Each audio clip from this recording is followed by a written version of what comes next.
потом? Да, потом я освоил гитару, сначала семиструнную, потом кто-то мне сказал, что ты играешь, как это строй уже, все. Я переквалифицировался на шести, и у нас Женя же создал гитарный состав, который запускал в Кировском парке, еще на деревянной сковородке, деревянная была тогда. Играл коллектив «Мелодия», большой биг-бенд, с трубами, со всеми. Пела певица у них там была, Таня Веселова такая. Значит, 45 минут. И на 15 минут выпускали нас.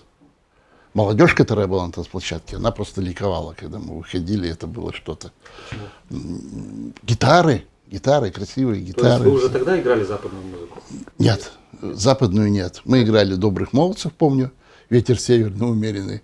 Коллектив назывался «Буратино», у нас была фирменная песня «Буратино». Дети в основном, там и дети же были. По 14. 14, да. И нам платили зарплату маленькую там какую-то за это, кстати. Потому что народ набивался прямо как селедки в бочке тоже. Вот в 71 году. И нас узнавали уже в городе, меня узнавать стали. Шептаться, показывать пальцем, что-то такое вот. А у девушек успех? А? У девушек тоже успех был? Безусловно, совершенно, абсолютный. Письма пачками целыми, господи. Это... То есть внутри Сыктывкара? Внутри Сыктывкара, да, все это происходило. Я захватил вот это вот... Сейчас музыканты такой звездности не имеют, конечно. А вот тогда было. И интересно жили. Однажды мы провожали девчонки, у нас были такие девчонки, мы в Париже жили, на улице Свобода. И после танцев мы их с басистом, Пуников Санька был, провожали туда, до дому. Там, поболтаешь, постоишь, там, как это молодежь, и все. И дальше мы уходили по улице Свободы до очной базы, сейчас там храм, и потом по Ленина, по домам. Я жил на Орджоникидзе, он жил над стадионом. И однажды нас останавливает толпа пацанов. Человек, наверное, 12. Я не знаю, куча целая, огромная, не помню. Закурить есть?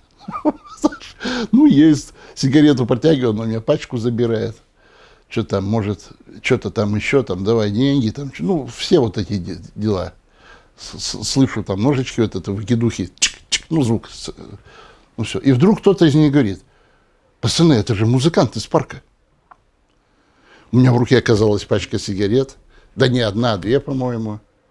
Какие-то деньги вернулись, все, они проводили нас где-то до очной базы, до храма нынешнего, и дальше не пошли, говорят, парни, дальше не наша территория, все, удачи вам, все, ходите, все нормально. Кого провожаете? Да вот там Надьку с Ленкой. Нормальные девчонки, провожайте, ничего, все нормально. Вот такая была история. Вот.